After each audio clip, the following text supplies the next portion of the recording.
Assalamualaikum warahmatullahi wabarakatuh. Perkenalkan nama saya Atala Emeraldza Juli dengan NPM 240110240004. Saya dari kelas A Program Studi Teknik Pertanian, kelompok 15 SIP A1 Praktikum Hidrologi Teknik. Pada kesempatan kali ini saya akan menjelaskan alat-alat klimatologi yang berada di Taman Alat Ciparanci.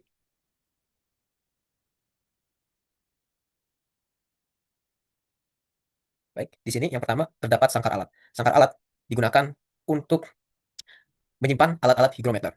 Sangkar alat sendiri biasanya menghadap ke utara atau selatan dan tujuannya agar tidak terkena paparan matahari langsung. Nah, sangkar alat sendiri biasanya tersusun dari kayu yang dicat dengan warna putih. Alasannya, kayu adalah isolator yang baik, sementara warna putih merupakan penghantar panas yang buruk, sehingga ia sangat sulit menyerap panas. Kemudian, sangkar alat ini sendiri berada pada ketinggian 1,2 meter sampai dengan 1,5 meter di atas permukaan tanah. Tujuannya agar saat musim kemarau tidak terlalu panas dan saat musim hujan tidak terlalu dingin. Kemudian, dari dasar sangkar alat ini sendiri sampai dengan atapnya memiliki ketinggian sebesar 80 cm. Di dalam sangkar alat ini sendiri terdapat 4 alat. Yang pertama yaitu termometer minimum. Nah, di sini terdapat tulisannya, biasanya termometer minimum ini diisi dengan alkohol. Alasannya alkohol memiliki titik didih yang rendah, sehingga cocok digunakan untuk mengukur suhu minimum pada hari itu. Adapun di atas termometer minimum terdapat termometer maksimum yang biasanya diisi oleh air raksa. Air raksa memiliki titik didih yang jauh lebih tinggi, sehingga sulit untuk memuai kecuali jika suhunya terlalu tinggi. Maka dari itu termometer maksimum ini digunakan untuk mengukur suhu maksimum pada hari tersebut. Termometer maksimum biasanya ditandai dengan ujung yang berbentuk dengan bola.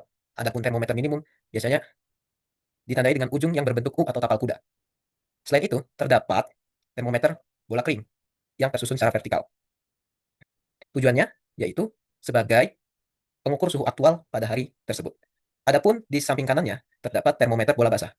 Alasannya, alat ini dinamakan dengan termometer bola basah yaitu karena pada bagian bawahnya terdapat cup yang berisi air yang dihubungkan dengan kain yang terhubung pada termometer bola basah. Tujuannya yaitu untuk mengukur kelembapan pada hari itu. Apabila yang berada pada termometer bola basah ini naik eh, medianya, maka dapat dipastikan bahwa kelembapan pada hari tersebut semakin tinggi karena terjadi penguapan yang juga tinggi. Selain sangkar alat dan alat-alat yang berada di dalamnya, pada taman alat terdapat suatu alat yang dinamakan dengan panci evaporasi. Panci evaporasi yaitu alat yang digunakan untuk mengukur tingkat penguapan pada hari tersebut. Panci evaporasi terdiri atas panci itu sendiri yang berdiameter kurang lebih 120 cm dengan tinggi 20 cm dan biasanya di bagian tengahnya terdapat beberapa alat seperti steel well, hook gauge, skala nonius, dan skala utama. Fungsi dari skala utama dan skala nonius tentunya untuk mengukur ketinggian daripada air itu sendiri. Kemudian hook gauge biasanya terhubung dengan kail pancing sebagai acuan untuk menempatkan ketinggian permukaan air. Adapun steel well digunakan untuk mengatur seberapa tinggi hook gauge dan kail pancing. Nah, sistem kerjanya yaitu pada hari yang bersangkutan, mula-mula ketinggian air pada panci diukur. Kemudian setelah terjadinya proses evaporasi atau penyinaran matahari, penguapan air oleh matahari, eh, ketinggian panci evaporasi akan berkurang sehingga kita dapat mengatur komponen-komponen ini, skala utama, skala nonius, hook gauge, steel well, dan sebagainya untuk mengukur ketinggian setelah terjadinya evaporasi. Dari situ kita dapat mencari selisih antara ketinggian awal dan ketinggian akhir dan dicatat sebagai laju evaporasi dalam satuan milimeter. Ini adalah penempatan daripada kail pancing, hook gauge, steel well, skala utama, dan skala nonius. Kemudian di sini ada yang dinamakan sebagai Campbell Stoker. Campbell Stoker digunakan untuk mengukur laju penyinaran yang terjadi pada hari yang bersangkutan. Di sini terdapat bola kaca, kemudian kertas pias, poros sumbu, dan poros horizontal yang berada di bawahnya. Nah, di sini terdapat 3 jenis kertas pias yang digunakan untuk mengukur laju penyinaran. Pada bagian atas disebut kertas pias lengkung panjang yang digunakan antara tanggal 11 Oktober sampai dengan 28 Februari. Kemudian yang berada di tengah dinamakan sebagai kertas pias lengkung pendek yang digunakan pada saat 11 April sampai dengan 10 Agustus. Dan yang terakhir, kertas pias pendek digunakan pada tanggal 11 September sampai dengan 10 Oktober dan 1 Maret sampai dengan 10 April. Jadi, sistem kerja Campbell Stoker yaitu mula-mula kertas pias dipasang pada pagi hari jam 7 mungkin. Kemudian ketika terjadi penyinaran, maka sudut cahaya yang dikumpulkan oleh bola lensa akan dipantulkan menuju kertas pias sehingga kertas pias akan terbakar. Kertas pias yang terbakar panjangnya akan diselaraskan dengan waktu terjadinya penyinaran. Dan waktu terjadinya penyinaran itu akan dicatat sebagai laju penyinaran. Selanjutnya terdapat alat penakar hujan tipe Hellman.